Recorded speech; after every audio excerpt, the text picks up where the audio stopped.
It was February 5th, 2026, at 2:47 a.m. when a restlessness I couldn't explain, a holy disruption that felt like fire in my bones, drove me to a snow-covered mountain pass in the Canadian Rockies, and there, surrounded by crystalline silence broken only by the whisper of wind through frozen pines and the otherworldly dance of emerald and violet northern lights rippling across the star-scattered sky, Jesus appeared with such tangible presence that the temperature around me shifted, the air itself seeming to thicken with glory, and he spoke words that shattered everything I thought I understood about spiritual preparation. Jonathan, what my church calls getting ready for Lent, has become a ritual without power, a tradition without transformation. I didn't die so my people could give up chocolate for 40 days. Tell them, tell them before Lent begins that I'm calling for something they've forgotten, something that will separate the truly hungry from the merely religious. Not everyone who sees this message is meant to see it. Some will scroll past, some will ignore it, but you've been marked. There's a reason this appeared in your feed at this exact moment. There's a reason you're still reading. Before I go any further, I need you to do something. Drop your prayer request in the comments right now, not later, now. Because what I'm about to share isn't for the casual observer, it's for the remnant. It's for those who sense that something is shifting in the spiritual realm, that we're approaching a season unlike any we've experienced before. And listen, if you haven't subscribed to this channel yet, I need you to understand something. YouTube's algorithm doesn't favor messages like this. They don't promote content that challenges comfortable Christianity. The only way these words reach the people who desperately need them is if true believers, and I mean true believers, subscribe, hit that notification bell, and share this with everyone in their circle who's hungry for authentic encounter with Jesus. This isn't about building a platform. This is about building an army of prepared believers before time runs out. Many of you know me as the actor who portrays Jesus in The Chosen. That role has been the greatest honor of my life, but it's also been the greatest responsibility. When you spend years studying the Gospels at that depth, when you immerse yourself in the words and character of Christ for thousands of hours, something happens. The line between performance and reality blurs. You become sensitized to his voice in ways you never expected. You begin to recognize his presence with an acuity that's both gift and burden. What I'm about to share isn't fiction. It isn't creative storytelling for a script. This is my testimony of 3 consecutive nights, starting just hours ago, when Jesus met me in that mountain pass and downloaded a message so urgent, so critical, that he specifically told me it must reach his people before Lent begins. Let me take you back to how this started. I couldn't sleep. For 3 nights leading up to February 5th, I'd been waking at exactly 2:22 a.m. with an inexplicable urgency pressing on my chest. Not anxiety. I know what anxiety feels like. This was different. This was a summons. On the 3rd night, I finally stopped resisting. I got dressed in layers, thermal underwear, fleece, down jacket, insulated boots, and drove 2 hours into the mountains to a place I'd discovered months earlier during a prayer retreat. The road up was treacherous. Black ice reflected my headlights like obsidian mirrors. Snow had been falling for days and the pass was barely navigable. Any rational person would have turned back, but rationality wasn't driving me anymore. Obedience was. When I finally reached the overlook, a small clearing where the road widened just enough for a vehicle to pull off, I killed the engine and stepped out into cold so sharp it felt like inhaling glass. The temperature had to be near 0, maybe below. My breath crystallized instantly, hanging in clouds that caught the faint light from my headlamps before I switched them off. And then I saw them. The northern lights. I'd seen photographs, of course. Everyone has. But photographs are to the aurora borealis what a postcard is to standing at the edge of the Grand Canyon. They capture nothing of the reality. Curtains of green light rippled across the entire northern sky, shot through with veins of purple and pink that pulsed like a heartbeat. They moved, actually moved, dancing and swirling in patterns that seemed almost choreographed, as if heaven itself was performing a ballet just beyond the veil of our atmosphere. The snow beneath my feet was pristine, untouched, glowing with reflected starlight and aurora light until the entire landscape seemed luminescent. Pine trees stood like silent sentinels, their branches heavy with snow that sparkled like diamond dust. The only sound was wind, not harsh, but constant, a low whisper that seemed to carry words I couldn't quite distinguish. I walked about 50 yards from my vehicle to a rocky outcrop that jutted from the snow like the prow of a ship. Below me, the mountain fell away into darkness, thousands of feet of invisible valley. Above me, infinity. and all around me that supernatural light show that made me feel simultaneously microscopic and deeply seen. I didn't plan what to say. I just started talking. Jesus, I'm here. I don't know why, but I'm here. If you have something to tell me, I'm listening. The words had barely left my lips when the wind stopped. Completely, instantly. In mountains, wind doesn't just stop. It's constant, variable, but constant. Yet in that moment, the air became so still that I could hear my own heartbeat pounding in my ears. The silence was so profound it was almost painful, a pressure against my eardrums that made me aware of every tiny sound, the creak of my jacket as I breathed, the soft compression of snow under my boots, the distant crack of ice somewhere in the darkness below. And then I felt him. I don't know how else to describe it. The air didn't change temperature exactly, but there was warmth, a presence that seemed to emanate from everywhere and nowhere simultaneously. The northern lights above me intensified, the green deepening to an emerald so rich it looked liquid, and in my peripheral vision I saw, no, I need to be careful here. I saw with my physical eyes, but also with something deeper. It was like double vision, the natural and supernatural occupying the same space. The snow-covered landscape remained, but overlaid on it, or perhaps revealed through it, was a figure, Jesus, not glowing, not floating, standing, solid, real, more real than the rocks beneath my feet. He was dressed simply, a dark robe that moved slightly in a breeze I couldn't feel, and his face. I've studied that face for years. I've tried to portray it. I've meditated on descriptions from mystics and saints. None of it prepared me for the reality. His eyes held such depth that looking into them felt like falling, not frightening, but overwhelming, infinite compassion mixed with absolute authority, tender mercy alongside uncompromising holiness. When he spoke, his voice was quiet, barely above a whisper, but it resonated in my chest like I was standing next to a massive speaker playing a frequency just below audible range. Jonathan, do you know why I brought you here? I couldn't speak. My throat had closed. I managed to shake my head. Because what I'm about to show you requires you to be far from distraction, far from comfort, far from the noise that drowns out my voice in the valleys where my people live. He gestured to the landscape around us, the vast emptiness, the cold, the wild beauty. My church is about to enter Lent, 40 days that are meant to mirror my 40 days in the wilderness. But they've forgotten what the wilderness is for. They think it's about sacrifice, giving up coffee, or social media, or dessert, small discomforts they endure to feel spiritual. His voice didn't rise, but the intensity increased. The northern lights above us began to pulse in rhythm with his words. The wilderness isn't about giving up small comforts, Jonathan. The wilderness is where you face what you've been avoiding. It's where pretense dies because there's no audience to perform for. It's where you discover whether your faith is real or whether it's just religious habit dressed up as devotion. He moved closer.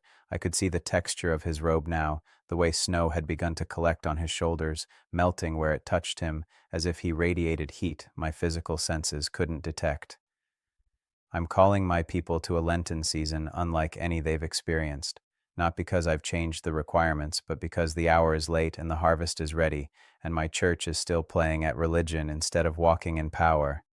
Lord, I finally managed to whisper, what do you want them to know? His expression shifted, not quite sadness, but something close, grief mixed with determination. I want them to know that preparation isn't about external sacrifice, it's about internal surrender. I want them to know that the 40 days ahead are a gift, a divine opportunity to align themselves with what I'm about to do in the earth. But most will miss it. Most will give up something trivial, feel proud of their discipline, and completely miss the transformation I'm offering. He raised his hand, and suddenly the landscape around us changed. I was still standing on the mountain. The snow was still beneath my feet. But overlaid on the natural scene, I saw something else, a vision so clear it was like watching a movie projected onto reality itself. I saw churches, thousands of them, millions of believers gathering for Ash Wednesday services. I saw foreheads marked with crosses of ash. I saw people kneeling, praying, making commitments, and over it all I heard Jesus speaking, "Watch what they commit to." I watched. I saw a woman promising to give up sugar, a man committing to read one chapter of the Bible daily, a teenager deciding to fast from video games, a pastor pledging to pray 15 minutes each morning instead of 10. These aren't bad things, Jesus said, his voice heavy, but they're not what I'm asking for. They're not what this moment requires. The vision shifted. Now I saw the same people weeks later. The woman was irritable, counting days until she could have dessert again. The man was reading his daily chapter with glazed eyes, checking a box. The teenager was resentful, watching the clock until Lent ended. The pastor was rushing through his prayer time, mentally planning his sermon while his lips moved through familiar phrases. "Do you see?" Jesus asked. "They're enduring, surviving, waiting for it to be over. This isn't transformation, this is religious performance." The vision dissolved, and I was back in the pure mountain night, the northern lights still dancing overhead. "Then what do you want?" I asked, my voice breaking. "What does real preparation look like?" Jesus stepped even closer. I could see the snow melting in a perfect circle around his feet, revealing dark rock beneath.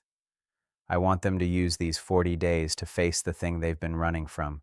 Every believer has it, that one area they've cordoned off, that one sin they've made peace with, that one wound they refuse to let me heal, that one relationship they won't reconcile, that one calling they keep ignoring. They know what it is.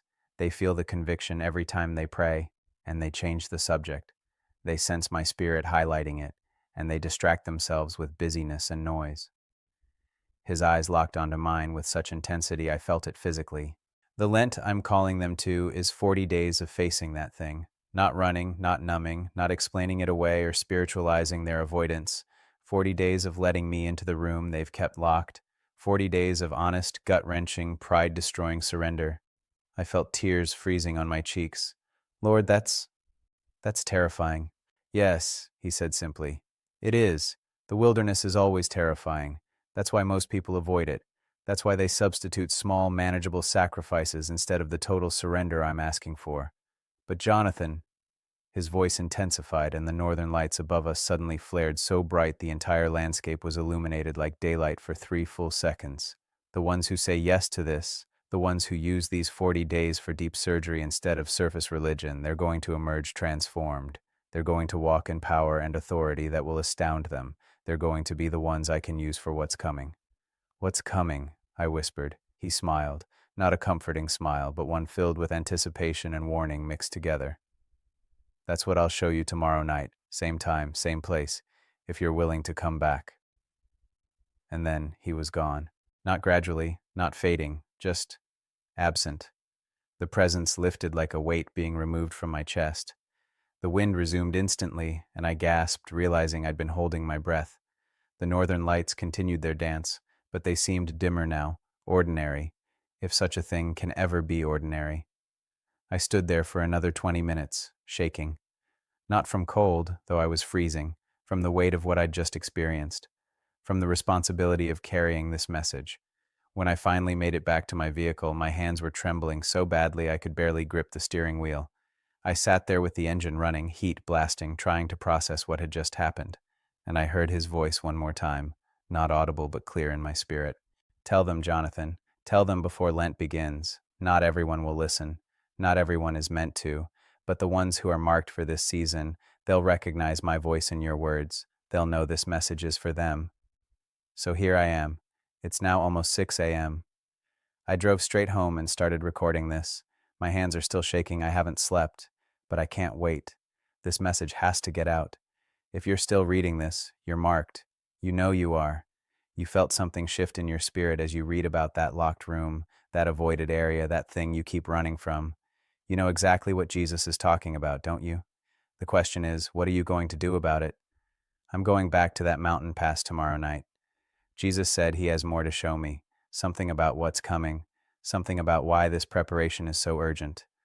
I'll share that with you as soon as I can. But right now I need you to do something. In the comments, I need you to type one word.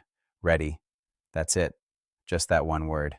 Not because I need to know, but because you need to declare it. You need to make that commitment public. You need to plant that flag before the enemy talks you out of it. And then I need you to share this video, not because it benefits me, but because there are people in your life who are marked for this message and they'll never see it unless you share it. The algorithm won't help us. Religious people will call this extreme. Comfortable Christians will dismiss it as emotionalism. But the remnant, the hungry ones, the desperate ones, the ones who know there has to be more than what they've been experiencing, they need to hear this.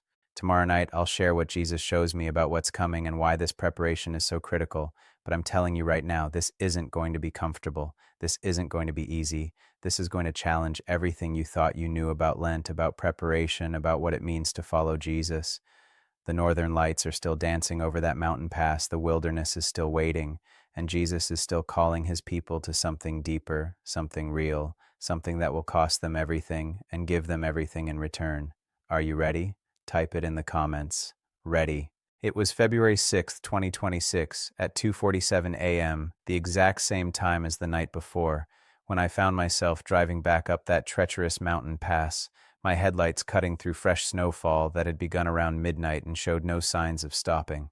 The windshield wipers beat a rhythmic pattern that sounded almost like a heartbeat, and with each mile deeper into the wilderness, I felt the weight of what I was about to experience pressing heavier on my chest. The northern lights were already visible through breaks in the clouds. Tonight they were different, more agitated, streaking across the sky in rapid bursts of crimson and gold mixed with the green, as if the heavens themselves were restless, anticipating something. I want to stop here and acknowledge something. Yesterday's video has already reached over 47,000 of you. I've read through thousands of comments, and I'm overwhelmed by how many of you typed "ready" without hesitation. But I also saw the other comments, the ones calling this sensationalism, the ones accusing me of using Jesus' name for views, the ones from religious leaders warning their congregations not to watch this dangerous content. To those people, I say this with all respect, you're exactly who Jesus was talking about. You're the ones who've made peace with comfortable Christianity. You're the ones who will give up caffeine for Lent and feel spiritual while completely avoiding the surgery Jesus wants to perform on your heart. This message isn't for you, and that's okay. Scroll past. Go back to your safe religion. But for those of you who are still here, who felt something ignite in your spirit yesterday, who've been thinking about that locked room Jesus mentioned, and you know exactly what yours is, this is for you. What I'm about to share is going to go deeper. It's going to get more intense. And I need you to understand that I'm not sharing this because I want to. I'm sharing it because I have to, because Jesus specifically commanded me to, and because the consequences of not sharing it are too severe to contemplate. Before I continue, drop your prayer request in the comments again. I don't care if you did it yesterday. Do it again. There's power in repetition, in declaring your need publicly, in creating a written record that you were here, that you heard, that you responded. And if you haven't subscribed yet, do it now. Click that button, hit the notification bell. Because what I'm about to share, YouTube's algorithm is going to suppress even harder than yesterday's message. The only way this reaches the remnant is through you. Let me take you back to that mountain. The drive up was worse than the night before. The fresh snow had covered the ice, making it impossible to see where the road ended and the drop-off began. Twice, I felt my tires lose traction, the vehicle sliding sideways for heart-stopping seconds before finding purchase again. Any sane person would have turned back, but sanity wasn't in the driver's seat anymore. Obedience was. Holy fear was. The knowledge that Jesus had said, tomorrow night, same time, same place, and that disobeying wasn't an option. When I reached the overlook, I sat in the vehicle for a full 5 minutes, engine running, watching the snow accumulate on the windshield. The northern lights were visible through the storm. Impossible, really, since cloud cover usually obscures them. But there they were, painting the clouds themselves with that otherworldly glow.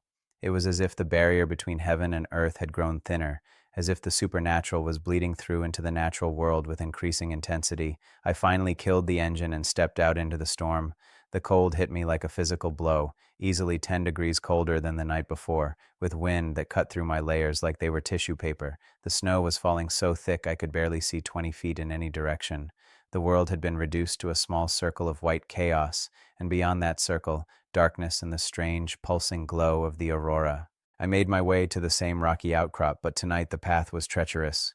Snow had drifted waist-deep in places.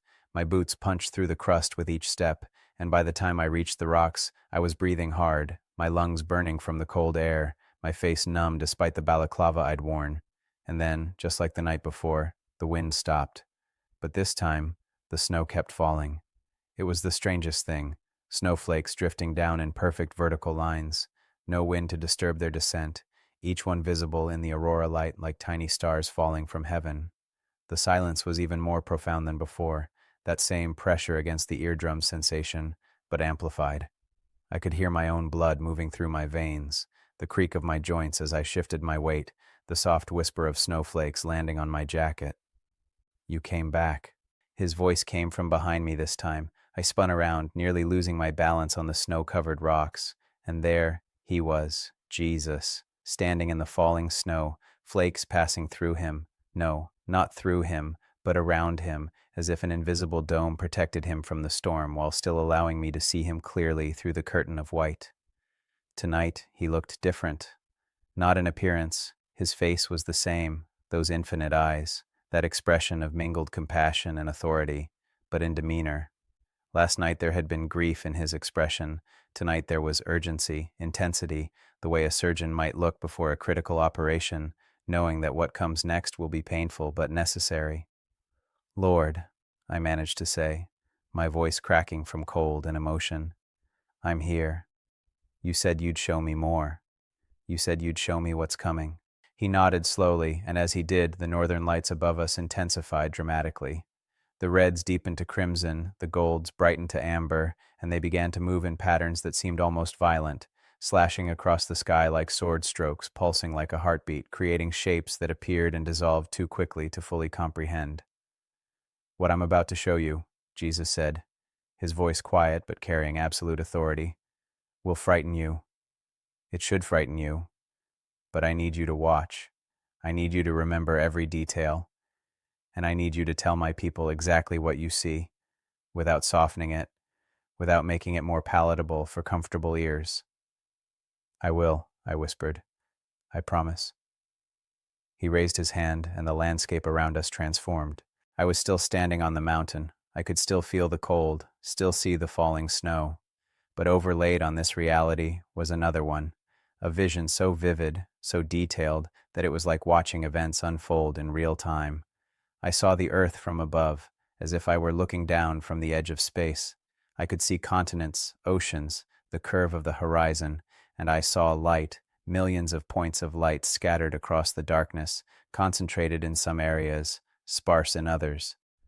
These are my people, Jesus said, his voice coming from beside me, though I couldn't take my eyes off the vision. Every point of light is a believer. Every flame is someone who calls on my name. As I watched, I began to notice something disturbing. Many of the lights were flickering, not glowing steadily, but wavering, dimming, brightening, dimming again. They looked unstable, as if a strong wind might extinguish them entirely. Do you see? Jesus asked. Do you see how many are barely burning? They have enough faith to be saved, enough belief to call themselves mine, but not enough fire to withstand what's coming. What's coming? I asked, though part of me didn't want to know. The vision shifted. Now I was seeing individual scenes, flashing past like a slideshow, each one lasting only seconds but searing itself into my memory with perfect clarity. I saw a church, a large modern building with excellent lighting and professional sound equipment. The worship team was playing, hundreds of people had their hands raised, singing with apparent passion, but Jesus spoke and his words chilled me. Watch their hearts. Suddenly I could see beneath the surface. I could see what Jesus sees, and what I saw broke me. The worship leader was thinking about the argument he'd had with his wife that morning, mentally rehearsing his defense. The woman in the third row was singing about surrender while harboring unforgiveness toward her sister that had festered for 3 years. The man near the back was worshiping with his mouth while his phone was open to a pornography site he'd been viewing in the bathroom 10 minutes earlier. The pastor on the platform was praising Jesus while mentally calculating whether the offering would cover the budget shortfall. This is my church, Jesus said, and his voice carried such sorrow it made my chest ache, singing songs about fire while their hearts are cold, declaring victory while living in defeat, proclaiming my power while walking in compromise. The scene changed. Now I saw the same church, but months in the future. A crisis had hit. I couldn't tell exactly what, but it was severe. Economic collapse, maybe, or persecution, or some kind of disaster. And those flickering lights I'd seen from space? In this church, half of them went out, just extinguished. People who had sung worship songs, who had served in ministries, who had called themselves believers. When the pressure came, when the cost became real, their faith couldn't sustain the weight. No, I whispered. No, Lord. That can't be. It is, he said firmly. It will be. because they built their faith on emotion instead of surrender. They built on experience instead of obedience. They wanted the benefits of knowing me without the cost of following me. The vision shifted again, and now I saw something different. I saw individuals scattered across that map of lights I'd seen earlier. These lights weren't flickering. They were burning steady and bright, some of them growing brighter even as I watched. And when the same crisis hit in this vision, these lights didn't go out. They blazed brighter. They became beacons that other flickering lights moved toward, finding stability, finding strength. These, Jesus said, and I heard pride in his voice, are the ones who will say yes to what I'm asking. These are the ones who will use the 40 days ahead not for religious performance, but for deep transformation. These are the ones who will face their locked rooms, who will surrender their protected sins, who will let me perform the surgery they've been avoiding. I was weeping now, tears freezing on my face as soon as they fell. How do they do it? How do they become that kind of light? Jesus turned to face me fully, and the intensity in his eyes was almost unbearable. They stop running. That's the first step. They stop running from what they know I'm asking them to face. He gestured, and suddenly I was seeing specific examples. Not names, not faces I could identify, but situations so specific I knew they were real people, real stories. I saw a man, a worship leader in a mid-sized church, talented, anointed, respected, but he had a secret, a gambling addiction he'd hidden for 5 years, small bets at first, then larger ones. He'd drained his savings, maxed out credit cards, borrowed money from friends with elaborate lies about medical expenses. His wife didn't know. His pastor didn't know. He'd been praying for deliverance for years, but always in vague terms, never actually taking the concrete steps to get help, never confessing to anyone, never installing the accountability that would make continued secrecy impossible. He knows, Jesus said. He knows this is his locked room. He knows I've been calling him to surrender it, to confess it, to get help. But he's terrified of the consequences, the shame, the loss of position, the disappointment in people's eyes. So he keeps praying for me to miraculously remove the desire while he continues to protect the secret. I watched as the vision showed 2 possible futures. In one, the man continued as he was. The addiction grew worse. Eventually, it was discovered in the most destructive way possible, a financial audit that revealed missing church funds he'd borrowed with intentions to repay. His ministry ended in scandal. His marriage ended in divorce. His faith, built on a foundation of hidden compromise, collapsed entirely. His light went out. In the other future, I saw him making a different choice. During these 40 days of Lent, he finally stopped running. He confessed everything to his wife, to his pastor, to a counselor. The consequences were severe. He had to step down from worship leading, had to enter intensive therapy, had to face the disappointment and anger of people he'd lied to. But his light didn't go out. It flickered, dimmed for a season, but then began to burn brighter than before, because it was now built on truth instead of pretense, on surrender instead of control, on authentic relationship with Jesus instead of religious performance. This is what I'm offering, Jesus said. Not an easy path, not a comfortable path, but a path that leads to life, real life, abundant life, the kind of faith that can withstand any storm. The vision shifted again. Now I saw a woman, a prayer warrior, someone known in her church for her powerful intercession. But she carried a wound she'd never let Jesus heal, sexual abuse from her childhood that she'd buried under layers of ministry and service. She could pray for others with remarkable faith, but she couldn't receive healing for herself. She'd built walls around that wounded place, and every time Jesus tried to touch it, she'd redirect the conversation, throw herself into more ministry, stay too busy to sit still long enough for deep healing. Again, I saw 2 futures. In one, she continued as she was. The unhealed wound festered, eventually manifesting as physical illness, as broken relationships, as a bitterness that slowly poisoned her prayer life until she was going through the motions with no real connection to Jesus. Her light flickered and dimmed, never quite going out, but never burning bright either. In the other future, she used these 40 days to finally let Jesus into that locked room. It was excruciating, facing memories she'd suppressed, feeling pain she'd avoided, grieving losses she'd never acknowledged. But as she did, as she let Jesus touch the wound with his healing presence, something miraculous happened. The light that had been steady but dim suddenly blazed. The power that had flowed through her prayers for others now flowed through her entire being. She became a different kind of warrior, one who fought from victory instead of fighting for it. Do you see the pattern? Jesus asked. Do you see what I'm offering? Yes, I whispered. But Lord, it's so hard.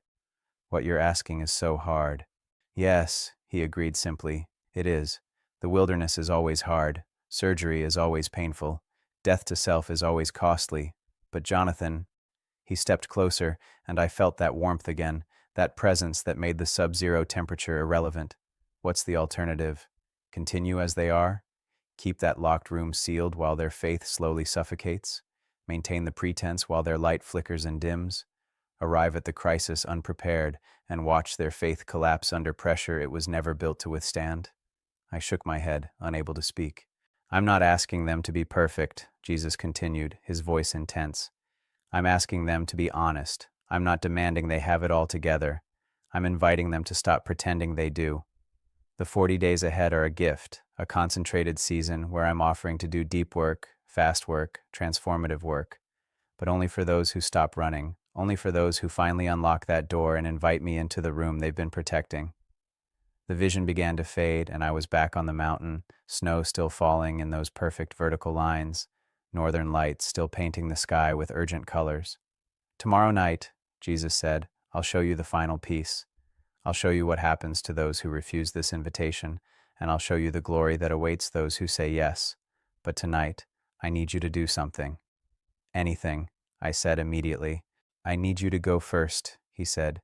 I need you to tell them about your locked room. I need you to model the vulnerability I'm asking of them, because if you're not willing to go first, why should they follow? My stomach dropped. Lord, Tomorrow night, he said again. Be ready to share it. And then he was gone, and the wind resumed with such force it nearly knocked me off my feet. The snow began falling at an angle again, driven by gusts that howled through the mountain pass like the voice of the storm itself. I made my way back to my vehicle, shaking, not from cold this time, but from the weight of what I'd seen and what I'd been asked to do. Share my locked room, publicly, the thing I've been protecting, the area I've been avoiding, the struggle I've kept hidden. But as I drove down the mountain, as the storm raged around me and the northern lights continued their urgent dance in my rearview mirror, I knew I would do it. Because how can I ask you to do something I'm not willing to do myself? Listen to me. If you're still watching this, you've seen something tonight that most believers will never see. You've been given insight into what Jesus is really asking for, what this Lenten season is really about, and you have a choice to make.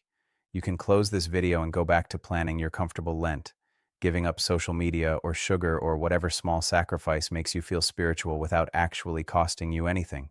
You can keep that locked room sealed and hope Jesus stops knocking on that door. Or you can say yes. You can decide right now that these 40 days are going to be different, that you're going to stop running, that you're going to face the thing you've been avoiding, that you're going to let Jesus perform the surgery he's been asking to perform.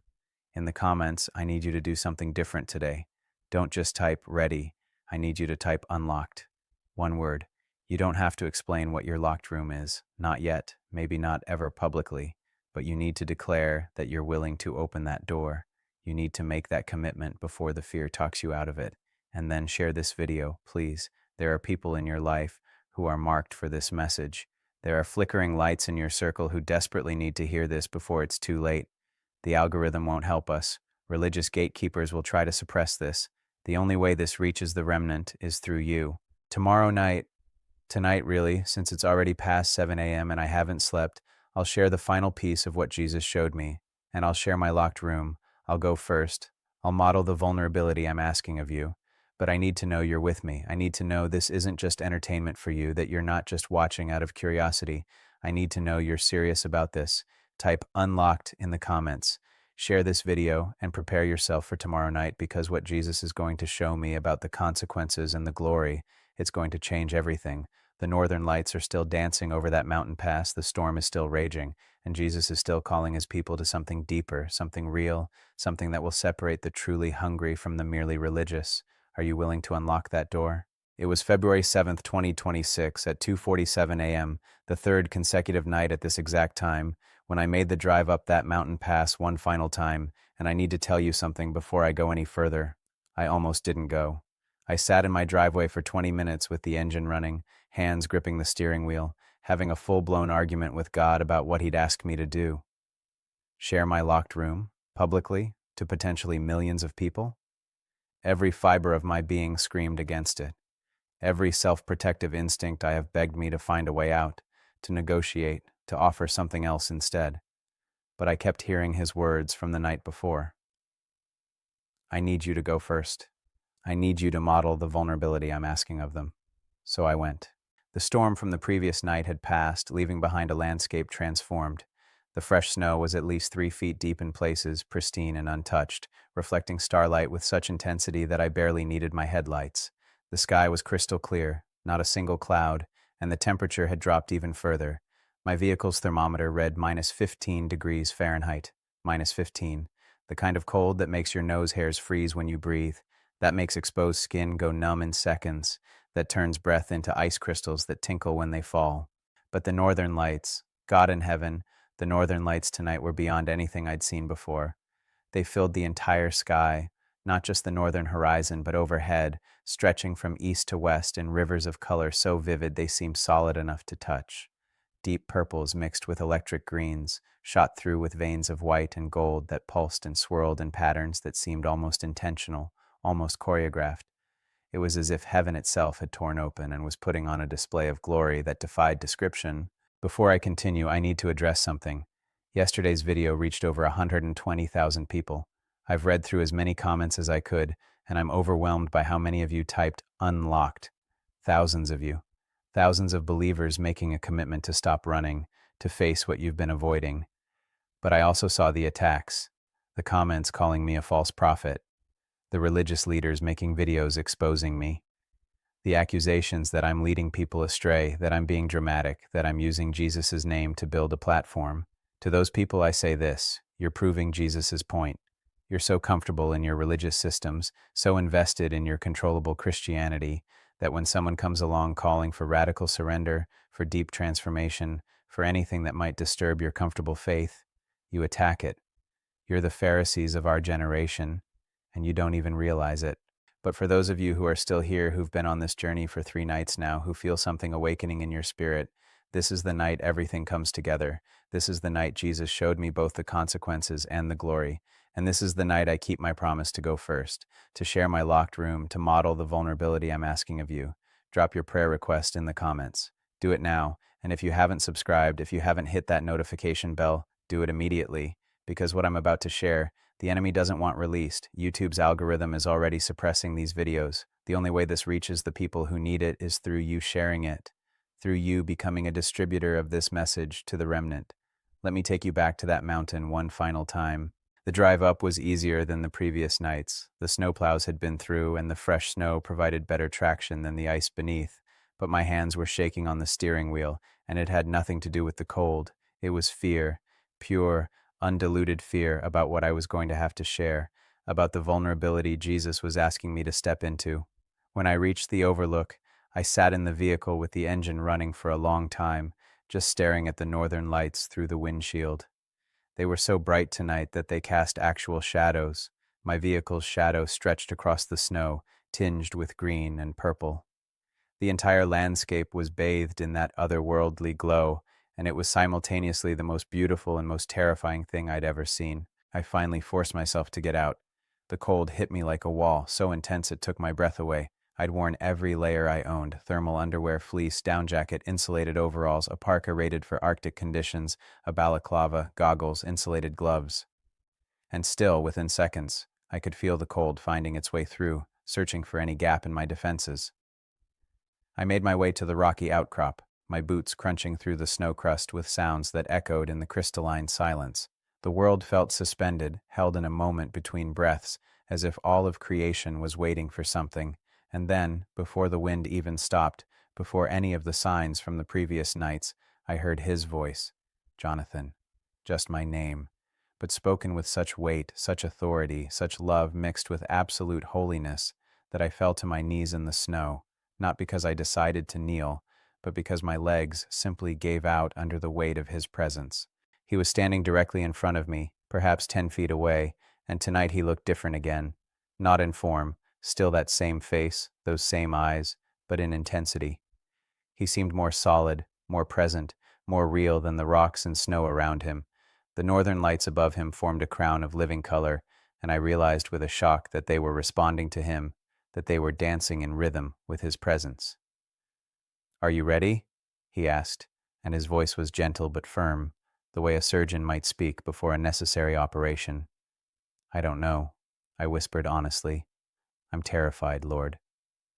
"Good," he said, and I saw the hint of a smile. "Fear of vulnerability is the beginning of wisdom. It means you understand the cost. But Jonathan, you can't ask my people to do what you're not willing to do yourself. You can't call them to unlock their doors while yours remains sealed." I nodded, tears already freezing on my face. "I know. I'll do it. I'll share it. But first, you said you'd show me the rest, the consequences, and the glory." He raised his hand, and the world transformed. I was no longer on the mountain, or rather, I was still there physically, still kneeling in the snow, but my consciousness had been transported somewhere else. I was seeing with spiritual eyes, seeing across time, seeing possibilities and futures and consequences that existed in the realm of choice and decision. First, he showed me the consequences. I saw a man.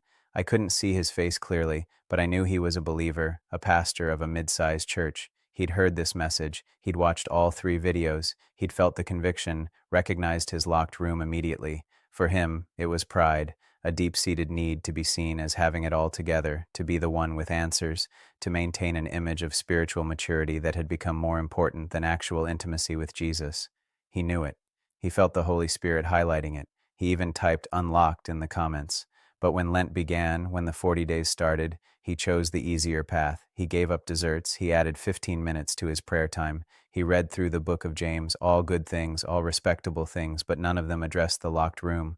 None of them touched the pride that was slowly poisoning his ministry, his marriage, his relationship with God. I watched as time progressed in this vision. Months passed. A crisis came to his church, a moral failure by one of his staff members that required humble, transparent leadership. But his pride wouldn't allow it. He covered up, controlled the narrative, protected the image. The situation exploded. The church split. His marriage crumbled under the weight of pretense he'd maintained for years, and his faith, built on a foundation of image management rather than authentic surrender, couldn't sustain the weight. It didn't disappear entirely, but it became hollow, a shell of religion without the substance of relationship.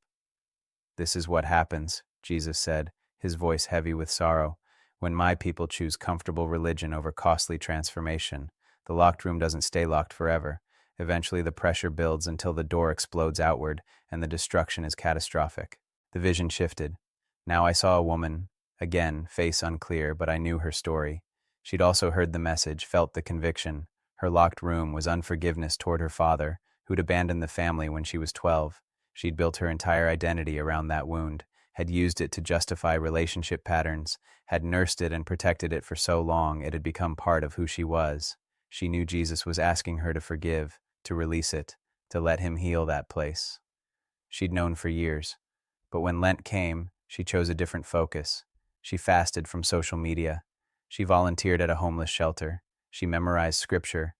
Again, all good things. But the locked room remained sealed. I watched as the unforgiveness slowly poisoned everything it touched. Her marriage became strained. She couldn't fully trust her husband because she couldn't trust any man after what her father had done. Her children grew up watching her bitterness, learning that wounds are meant to be protected rather than healed. Her health deteriorated, the stress of carrying that unforgiveness manifesting in physical symptoms. And when her father reached out years later, dying and wanting reconciliation, she refused. She held on to her wound until it was too late, and the regret that followed was crushing. "Do you see?" Jesus asked. "Do you see the cost of keeping that door locked? It's not just about one area. The poison spreads. The compromise in one room eventually contaminates the entire house." I was weeping now, my tears freezing instantly in the brutal cold. "Lord, stop, please. I can't watch anymore." "You must," he said firmly, "because if you don't understand the consequences, you can't communicate the urgency. My people think they have time. They think they can deal with it later, that it's not that serious, that they can manage it on their own. They don't understand that the hour is late and the harvest is ready and I need warriors. not wounded soldiers pretending to be whole. The vision shifted again, and now I saw something that made my blood run cold. I saw the same map of lights I'd seen the night before, millions of believers scattered across the earth. But now I was seeing a specific moment in the future, a crisis point I couldn't fully identify but could feel the weight of. Persecution, perhaps, economic collapse, some kind of great shaking that tested every foundation. And I watched as lights went out. Not all of them, not even most of them, but thousands, tens of thousands. Believers who'd had enough faith to be saved, but not enough foundation to withstand pressure. And the common denominator in every extinguished light was the same. They'd had opportunities to let Jesus do deep work, to face their locked rooms, to build on solid foundation instead of sand. But they'd chosen comfort over transformation. They'd chosen manageable religion over costly surrender. "This is what's coming," Jesus said, and his voice carried such weight I felt it physically. Not because I'm bringing judgment, but because the enemy is bringing pressure, and only those built on solid foundation will withstand it. The 40 days ahead are my gift to my people, a concentrated season to do the deep work before the pressure comes, but most will waste it on surface religion. How do I make them understand? I asked desperately. How do I communicate the urgency? "You show them the glory," he said simply, and the vision transformed. Now I was seeing the other side, the ones who said yes, the ones who used these 40 days to face their locked rooms, to surrender their protected sins, to let Jesus perform the surgery they'd been avoiding. I saw the same pastor from before, but in a different timeline. This version of him took the message seriously. When Lent began, instead of choosing comfortable sacrifices, he faced his pride. He confessed to his wife that he didn't have it all together, that he was struggling, that the image he projected was exhausting to maintain. He met with a spiritual director and began the painful work of dismantling the false self he'd built. He became vulnerable with his leadership team, admitting weaknesses, asking for help. The transformation was remarkable. His preaching gained new power because it came from authenticity rather than performance. His marriage deepened because it was built on truth rather than pretense. And when the same crisis came, the staff member's moral failure, he handled it completely differently, with humility, with transparency, with the kind of leadership that only comes from someone who's faced their own brokenness. The church didn't split, it grew stronger, and his faith, built on a foundation of authentic surrender, became unshakable. I saw the woman with unforgiveness in a different timeline. This version of her said yes to Jesus' invitation. During those 40 days, she did the excruciating work of forgiveness. She wrote letters she never sent, processing the pain. She met with a counselor and grieved the father she'd needed but never had. She released the bitterness in prayer after prayer after prayer, each one feeling like pulling out a splinter that had been embedded for decades. The transformation was miraculous. Her countenance changed. Literally, physically changed. The hardness around her eyes softened. Her marriage blossomed as she learned to trust. Her children watched her heal and learned that wounds are meant to be brought to Jesus, not protected. And when her father reached out, she was ready. The reconciliation that followed was one of the most beautiful things I'd ever witnessed, and it opened doors for her father's salvation before he died. "This is what I'm offering," Jesus said, and his voice was filled with such joy, such anticipation. Not an easy path, but a glorious one. Not comfort, but transformation. Not religion, but relationship at a depth most of my people have never experienced. The vision expanded, and now I was seeing those same lights from the map, but in the timeline where they'd said yes to deep work. When the crisis came, when the pressure hit, these lights didn't go out. They blazed brighter. They became beacons that other believers flocked to, finding strength, finding hope, finding the kind of faith that could withstand any storm. And I saw something else. These believers began to move in power and authority that was stunning. Healings, miracles, salvations. Not because they were special, but because they'd removed the blockages, faced the compromises, surrendered the locked rooms. The power that had always been available could now flow through them unhindered. "This is what awaits those who say yes," Jesus said. "This is the glory on the other side of the surgery. But Jonathan, they have to choose it. I won't force it. I'm offering it, inviting them, pleading with them, but they have to unlock that door." The vision faded, and I was back on the mountain, kneeling in the snow, the northern lights blazing overhead with such intensity that the entire landscape was bright as twilight. Jesus knelt in front of me, his eyes locked on mine. "Now," Tell them about your locked room. Go first. I took a shaky breath, and I'm going to do now what I did then. I'm going to share it with you. My locked room is control. Specifically, the need to control how people perceive me, to manage my image, to make sure everyone sees the version of Jonathan Rumi that I want them to see. It's rooted in deep insecurity from childhood, growing up feeling like I was never quite enough, never quite measuring up. And I've spent my entire adult life building a persona, a carefully curated image of the spiritual, sensitive, artistic guy who has it all together. The chosen made it worse. Suddenly I was known for portraying Jesus, and the pressure to live up to that became crushing. I couldn't just be human. I had to be inspirational. I couldn't have bad days or doubts or struggles. I had to be the guy who always has the right spiritual answer, who's always connected to God, who's always operating from a place of peace and wisdom. And the truth is, I'm not. I struggle. I doubt. I have days where I can barely pray, where God feels distant, where I'm running on fumes spiritually. I have areas of my life that are a mess. I have sins I battle. I have wounds I haven't let Jesus fully heal because I'm terrified of what I might find if I really let him in. But I've been protecting that image, keeping people at arm's length, showing them the curated version while hiding the real me. And Jesus has been knocking on that door for years, asking me to let him dismantle the false self, to step into authentic vulnerability, to stop performing and start being real. I'm terrified of what you'll think of me now. I'm terrified that I've just destroyed my credibility, that you'll dismiss everything I've shared because I've admitted I don't have it all together. But that's exactly the point, isn't it? That's exactly what Jesus is asking all of us to do, to stop pretending, to stop performing, to unlock that door and let him in, regardless of the cost. So there it is. That's my locked room, and I'm using these 40 days to face it, to dismantle the false self, to step into the kind of authenticity that terrifies me but that Jesus is calling me to. Now it's your turn. I'm not asking you to share your locked room publicly, not unless Jesus specifically calls you to, but I'm asking you to face it, to stop running, to use these 40 days for the deep work instead of surface religion. In the comments, I need you to type one more thing. Not ready, not unlocked. I need you to type I'm in, 3 words.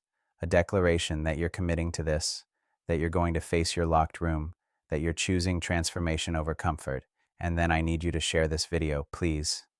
This is the final piece of the message Jesus gave me. This is what he wanted his people to hear before Lent begins. And there are believers in your circle who desperately need to see this, who are marked for this message, who will miss it unless you share it. Tomorrow I'll release the final video, part 4, with practical steps, with a specific 30-day challenge, with everything you need to actually walk this out.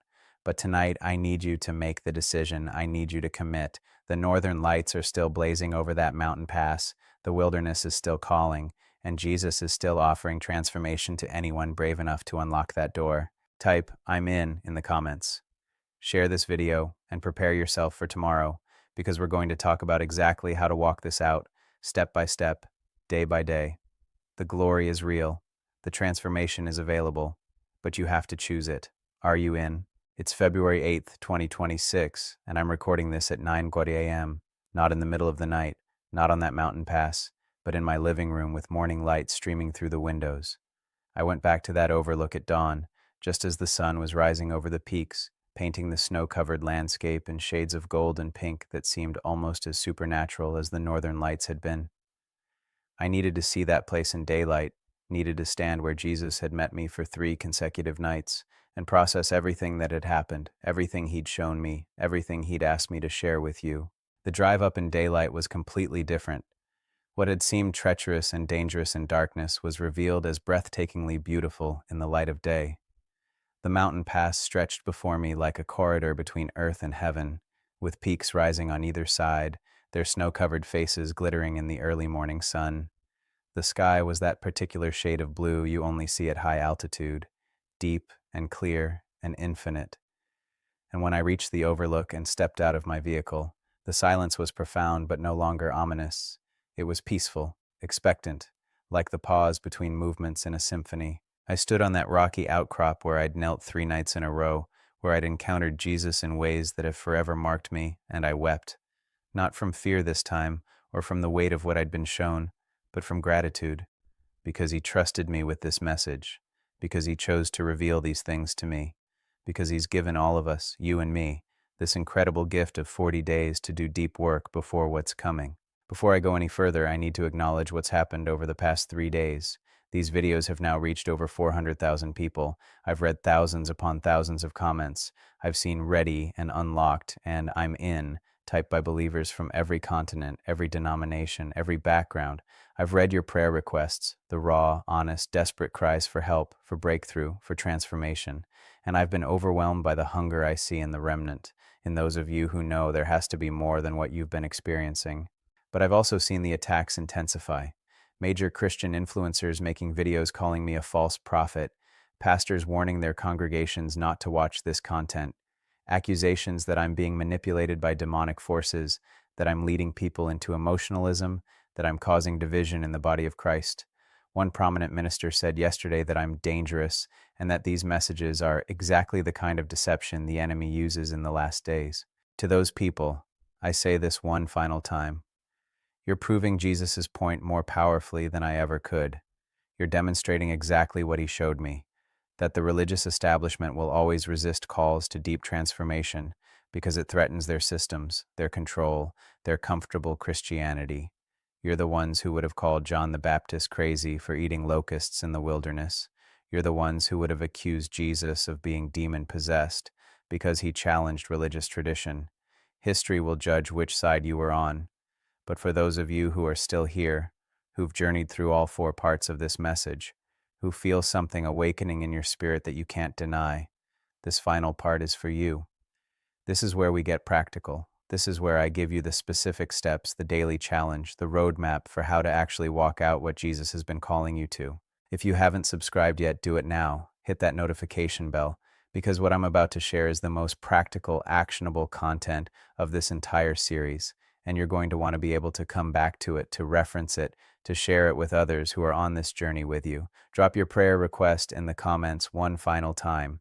And then, when you're done watching this, I need you to share all 4 parts of this series, not just this final video, but all 4. Because the full message, the encounter, the revelation, the consequences and glory, and now the practical application, needs to reach the people who are marked for it. Let me start by addressing the question I've seen most frequently in the comments. How do I actually do this? How do I face my locked room? What does that look like practically? Here's what Jesus showed me as I stood on that mountain at dawn, watching the sun transform the landscape from shadow to light. The 40-day deep work challenge. This isn't about adding something to your schedule. This isn't about one more religious obligation to check off your list. This is about creating space for Jesus to do surgery, and surgery requires time, focus, and willingness to endure pain for the sake of healing. Step 1. Identify your locked room, days 1 to 3. You already know what it is. You felt the conviction when I first mentioned it. It's the thing you thought of immediately and then tried to think about something else. It's the area where you feel the Holy Spirit's gentle pressure and you change the subject. It's the sin you've made peace with, the wound you won't let Him touch, the calling you keep ignoring, the relationship you refuse to reconcile, the pride you protect, the unforgiveness you nurse, the addiction you hide, the compromise you justify.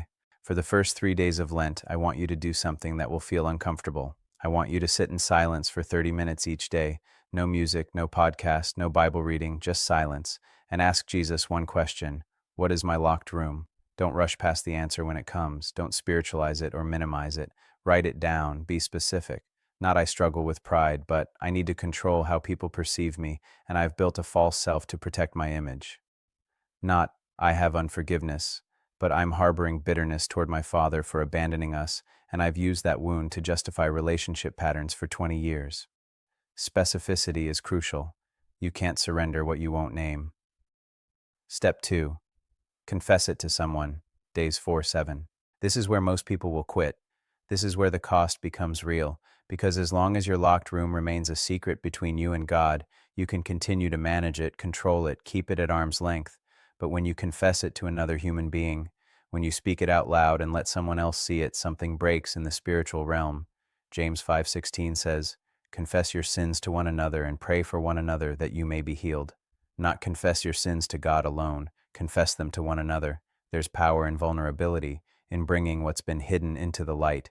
Choose someone safe, a mature believer, a counselor, a pastor, a trusted friend who won't judge you but also won't let you minimize what you're confessing. And then tell them all of it. No sanitized version, no spiritual language to make it sound less serious. Raw, honest, complete confession. This will be one of the hardest things you've ever done. You'll feel shame, you'll feel exposed, you'll want to take it back as soon as the words leave your mouth. But on the other side of that confession is freedom you've never experienced. Step 3. Establish accountability, days 8 to 14.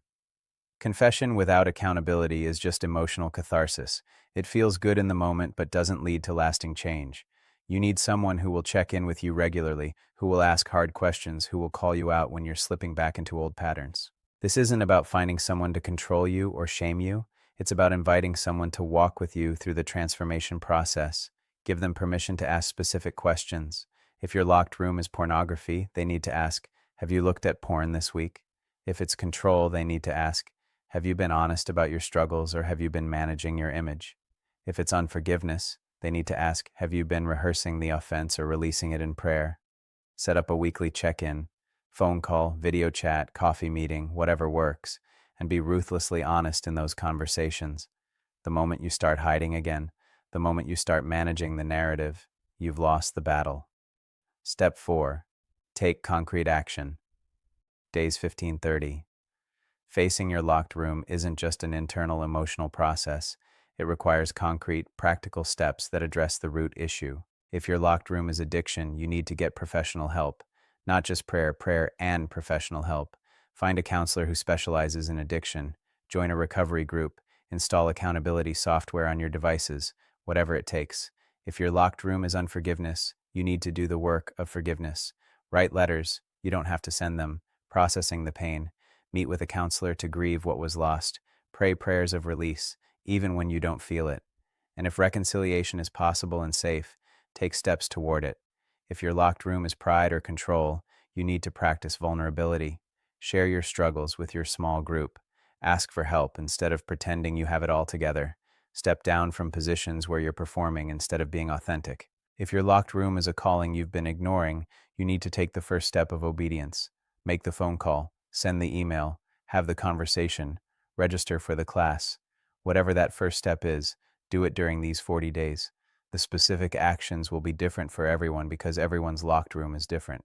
But the principle is the same. Transformation requires action, not just intention. Step 5. Expect resistance. Days 31-40. Here's what nobody tells you about deep transformation. It gets harder before it gets easier. The enemy doesn't care if you're a lukewarm Christian going through the motions, but the moment you start doing deep work, the moment you start unlocking that door and letting Jesus in, you become a threat, and threats get attacked. You're going to face resistance, spiritual resistance, increased temptation, oppressive thoughts, attacks on your mind, emotional resistance, feelings of shame, fear, regret, wanting to quit, relational resistance, people in your life who are uncomfortable with your transformation because it highlights their own lack of it. Expect it, prepare for it, don't be surprised by it, and don't let it stop you. This is where your accountability partner becomes crucial. This is where you need to be in the Word daily, not just reading but meditating, letting Scripture renew your mind. This is where you need to be in worship, declaring truth over yourself even when you don't feel it. The final 10 days of Lent are going to be the hardest. But they're also where the breakthrough happens. Push through, don't quit.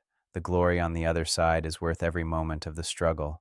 Now let me tell you what happened to me this morning on that mountain. I stood on that rocky outcrop as the sun rose higher, warming the frozen landscape, and I prayed. I thanked Jesus for trusting me with this message. I committed to walking out my own 40-day journey, to facing my locked room of control and image management, to doing the deep work I'm asking you to do. And as I prayed, I heard his voice one more time, not audible but clear in my spirit. "Jonathan, tell them this. I'm not asking for perfection. I'm asking for honesty.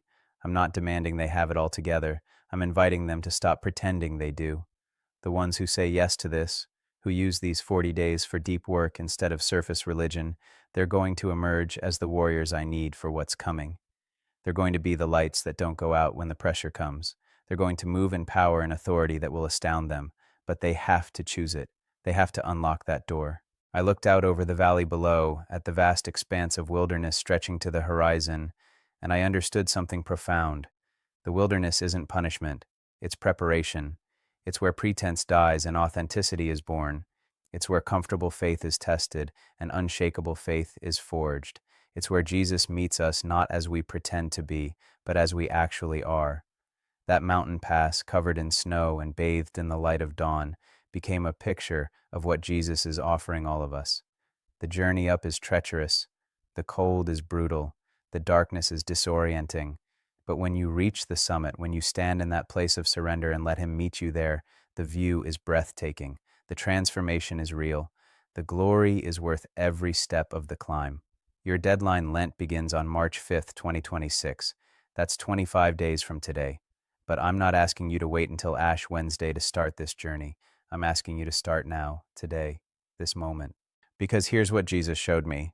The ones who wait until Lent officially begins are the ones who are still trying to control the process, still trying to fit transformation into their schedule, still treating this like a religious obligation instead of a divine invitation.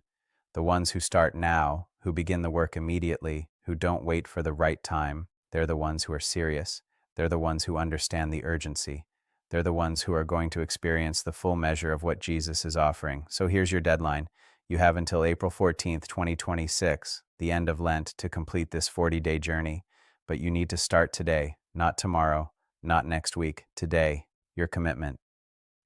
I need you to do something right now before you close this video, before the conviction fades, before the enemy talks you out of it. In the comments, I need you to type this exact phrase. I commit to the 40-day deep work challenge. I will face my locked room. I will do the surgery, not just surface religion. I'm starting today.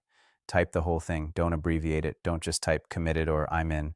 Type the full statement, because there's power in declaration, in making your commitment public, in creating a written record that you can come back to when you're tempted to quit. And then I need you to do 3 more things. 1.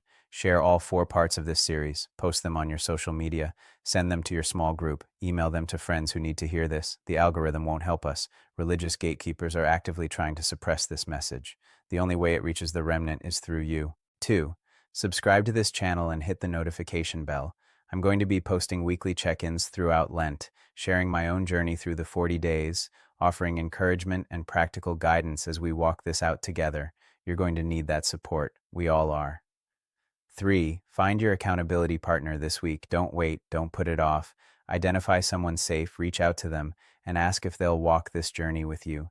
If you can't think of anyone, drop a comment saying, "Need accountability partner," and I guarantee you'll connect with someone else in this community who's looking for the same thing. A word about the attacks. I need to address this directly because I know some of you are hesitant to share this message because of the controversy surrounding it. Yes, I'm being called a false prophet. Yes, religious leaders are warning people away from this content. Yes, there are accusations that I'm being deceived or that I'm deceiving others. But let me ask you something. What fruit is this message producing? I've read thousands of comments from people saying they've been awakened from spiritual complacency, from believers who've been convicted about areas of compromise they've been ignoring for years, from Christians who've been challenged to move beyond surface religion into deep transformation, from people who are hungry for authentic encounter with Jesus and who recognize His voice in this message. Jesus said, "You will know them by their fruits," Matthew 7:16. The fruit of this message is repentance, surrender, transformation, and hunger for more of God. That's not the fruit of deception. That's the fruit of the Holy Spirit doing what He does best, convicting, transforming, and preparing believers for what's ahead. So don't let the attack stop you from sharing this. Don't let religious gatekeepers intimidate you into silence. The remnant needs to hear this message, and you might be the only way it reaches them. The glory that awaits. Let me end by painting a picture of what's possible, of what awaits those who say yes to this invitation. Imagine yourself 40 days from now. You've done the work. You've faced your locked room. You've confessed it, established accountability, taken concrete action, pushed through the resistance. You've let Jesus perform the surgery you've been avoiding for years. What does your life look like? That addiction that's held you captive, broken. That unforgiveness that's poisoned your relationships, released. That pride that's kept you isolated, dismantled. That wound that's defined you, healed. That calling you've been ignoring, embraced. You're walking in freedom you've never experienced. You're moving in power and authority that astounds you. You're experiencing intimacy with Jesus at a depth you didn't know was possible. You're becoming the person he created you to be instead of the person you've been pretending to be. And when the pressure comes, and it will come, your faith doesn't crumble. It doesn't even waver, because it's built on solid foundation now, because you've done the deep work, because you've let Jesus into every room, and there's nothing left for the enemy to exploit. This is what's available. This is what Jesus is offering, but you have to choose it. I'm standing in my living room right now, morning light streaming through the windows, and I'm thinking about that mountain pass, about the northern lights dancing across the sky, about Jesus meeting me there 3 nights in a row and trusting me with this message, about the weight of responsibility I feel to communicate this clearly, urgently, without compromise.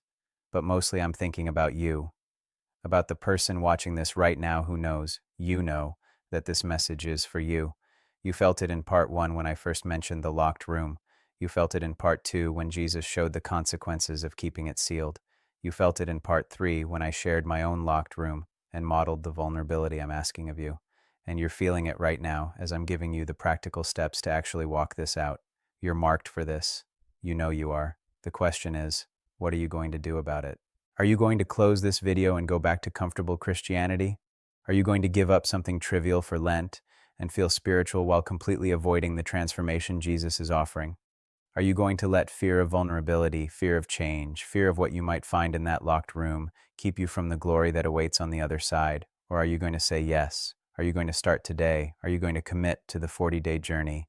Are you going to face your locked room, do the deep work, push through the resistance, and emerge transformed? The northern lights are no longer visible. It's full daylight now, and they've faded into the blue sky. But they'll be back tonight, dancing over that mountain pass, a reminder that heaven is closer than we think, that the supernatural intersects with the natural more often than we realize, that Jesus is still speaking to those who are willing to go to the wilderness and listen. That mountain pass will always be there, snow-covered and beautiful and wild. But this moment, this invitation, this opportunity, this divine window of 40 days to do deep work before what's coming, this won't last forever. Lent ends on April 14th, 2026. That's your deadline, but your starting point is today. Type your commitment in the comments. Share all 4 parts of this series. Find your accountability partner and start the journey. The wilderness is calling. The locked room is waiting. And Jesus is standing at the door, knocking, offering transformation to anyone brave enough to let him in. Will you open that door? I'll be walking this journey with you, sharing my own process, offering encouragement and practical guidance along the way. We're in this together, a remnant of believers who are hungry for more, who refuse to settle for surface religion, who are willing to pay the cost of deep transformation. The glory is real. The transformation is available. But you have to choose it. Choose it today. I'll see you in the comments. I'll see you on the journey, and I'll see you on the other side, transformed and walking in power and authority that will astound both of us. The mountain pass is waiting, the wilderness is calling, and Jesus is inviting you to something deeper, something real, something that will separate the truly hungry from the merely religious. Are you ready? Type your commitment, share this message, and let's begin.